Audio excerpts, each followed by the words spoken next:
আমরা বিগত 4 তারিখ মৌলভীবাজারে আপনাদের কর্মকাণ্ড দেখছি। বাংলাদেশের বর্ডার সংরক্ষণ করা বিজিবির করেছে, আমরা সেই বিজিবিকে দেখতে চাই না। আমরা সেই একজন নাগরিকও আর হত্যার শিকার হবে না, সেই বিজিবি আমরা দেখতে চাই। বৈষম্য বিরোধী ছাত্র আন্দোলনের অন্যতম প্রতিনিধি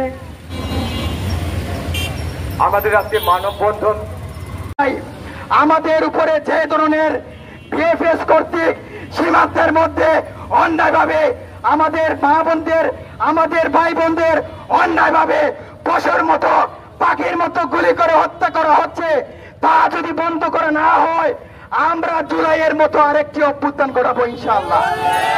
আমরা স্পষ্ট করে দিতে চাই, ভারত আমাদের কোন ধরনের ম্যানিফেস্টো নয়। আমাদের ম্যানিফেস্টো আমাদের দেশ, আমাদের আইন, আমাদের সংবিধান, আমাদের দেশের নীতি আমরা নির্ধারণ করব, আমাদের ছাত্র সমাজ নির্ধারণ করবে। কারো দাবিদারি এখানে চলবে না। আমরা এখনো মরে নাই, আমাদের এখানে রক্ত আছে, আমরা রক্ত দিতে জানি। যেটি আমরা দিয়েছি 52 সালে, যেটি দিয়েছি 66 সালে, যেটি দিয়েছি 69 সালে, যেটি দিয়েছি 71 সালে, আর যেটি দিয়েছি 24 সালে। গত 15 বছর ধরে হত্যা করে গেছে। আর আমাদের এই 15 বছরে যেই ফ্যাসিবাদী রাষ্ট্র, যেই ফ্যাসিবাদী সরকার ছিল, তারা এর সুযোগ তৈরি করে দিয়েছে। আমরা জুলাই ট্র্যাজেডির আমাদের শত শত ভাই বোনদের শাহাদাতের মাধ্যমে, আমাদের লক্ষ লক্ষ শিক্ষার্থীর রক্তের মাধ্যমে আমরা সেই ফ্যাসিবাদীকে উৎখাত করতে পেরেছি।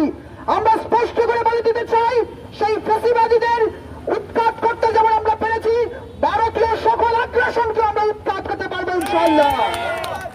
ভারতকে আমরা স্পষ্ট করে বলে দিতে চাই, বর্তমান অন্তর্বর্তীকালীন সরকারের প্রধান উপদেষ্টা ডক্টর ইউনূস স্যার দায়িত্ব নিয়ে যেভাবে বলেছেন, আমাদের বাংলাদেশের মানচিত্রের দিকে, আমাদের দিকে চোখ তুলে তাকালে তাদের 7 সিস্টার থাকবে না।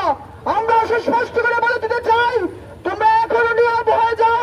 যে আগ্রাসনের পরিকল্পনা করছো, আমাদের দেশকে নস্যাৎ করে দেওয়ার যে পায়তারা করছো, তা থেকে বিরত থাকো, নতুবা তোমরা তোমাদের ভবিষ্যৎ অশনি সংকট দেখতে পারবে। কিন্তু আজকে যাকে মারা হলো সে কোন ধর্মের লোক? এই যে আমরা সুষ্ঠু জবাব চাই, জাতিসংঘের কাছে আমরা বলতে চাই, ছাত্র জনতার 10,000 রক্তের বিনিময়ে কোন দেশের দাবিদারি আমরা করি না।